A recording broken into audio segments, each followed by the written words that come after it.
Actually, magkaiba po, attorney. Ang findings po kasi doon sa Malaysia,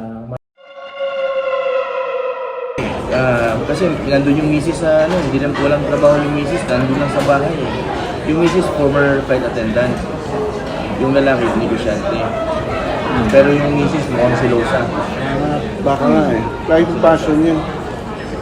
Ginutom niya eh. Kasi pumayat. Umalis si Arnie ng Pilipinas na puno-puno ng pag-asa at puno-puno ng pangako sa kanyang nag-iisang anak. Ngunit pagdating niya doon sa Malaysia para magtrabaho, para ang hirap niyang, hindi namin siya makontak masyado, bihira namin siyang makausap, parang lagi siyang hindi available. Bihirang-bihira silang mag-usap ng kanilang anak, ng kanyang anak. Hindi namin alam ang dahilan kung bakit, kung ano ang nangyayari sa kanya. After 3 years, September 6, nalaman namin, patay na pala si Arnie. Nasa morgue na ang kanyang katawan sa PPUM Hospital. Nalaman lang namin kasi nagpunta yung kapatid namin sa Malaysia para puntahan siya sa bahay, pero hindi siya pinapasok doon sa kondo ng kanyang amo, ng amo ni Arnie. Kaya nagsumbong siya sa pulis. Ang pulis pa ang nagsabi sa amin, napatay na pala si Arnie. Itinago sa amin sa loob ng 1.5 buwan ang pagkamatay ni Arnie ng amo niya. Nasa kanila ang contact number namin, kaya wala silang dahilan para ilihim sa amin ang nangyari. Pati ang KL, Philippine Embassy, hindi sila nagpagod man lang na kami ay inform sa pagkamatay ni Arnie. Hindi ko alam ang dahilan kung bakit nila inilihim sa amin. Pag naaalala ko, yung litrato ni Arnie, nakuha sa hospital, doon kitang-kita mo kung paano siya pinahirapan. Minaltrato si Arnie ng kanyang amo. Sir, sa tingin niyo malakas yung chance nila na manalo sa kaso? Yes, kung pero it takes time. It will take time. Pero malakas kasi ang evidence nandun eh.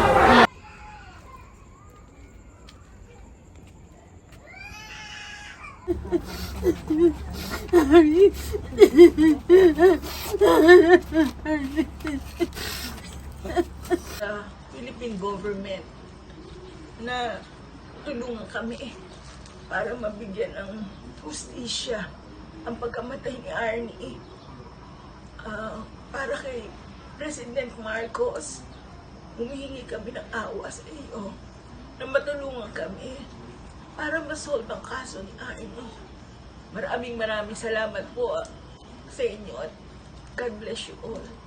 Sobrang saya po kasi pag nandito si nanay sa bahay, alos kakulitan ko po ganun. Tapos lagi siya may pinagkakabalahan, hindi siya nalilibanan. Gusto niya lagi siya nagluluto, naglilinis. Tapos lalo na pag nakakasama din kapatid niya gano'n, sobrang saya niya. Nakakamiss po lahat yun. Kasi wala na po eh, alaala na lang lahat yun natira. Siya na po yung tumayo din pong tatay ko gano'n kasi hindi ko po nakasama yung tunay kong tatay simula po nung pagkabata ko.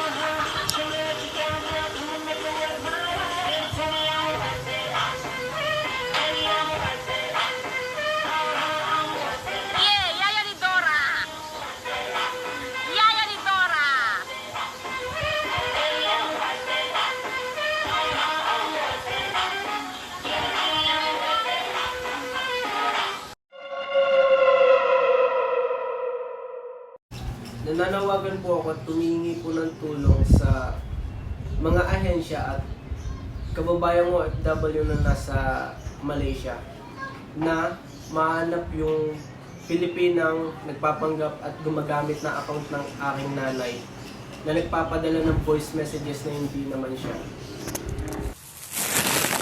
QB, mahal na mahal ka ni Mami. Huwag mong iisipin na hindi kita iniintindi. Isipin mo lagi na mahal kita. Nandito ako para magtrabaho ng maayos para sa'yo at para sa akin. Mag-iingat ka palagi. I love you.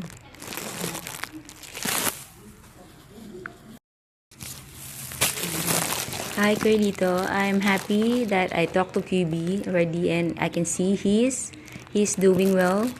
And I hope they will stop threatening me.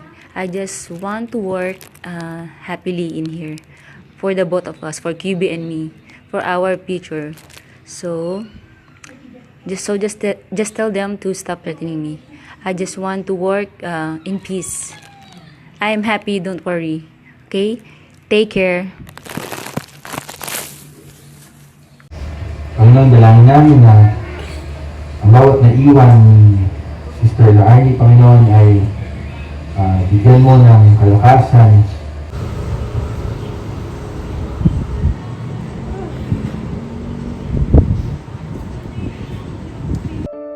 Miss your voice, miss your smile, everything about you worth the while.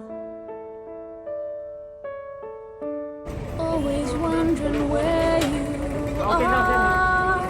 I hope you're with us, near or far.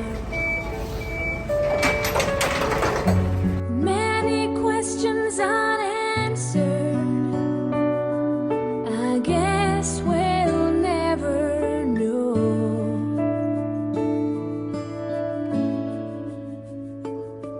But now you belong to heaven. It's empty without your smile.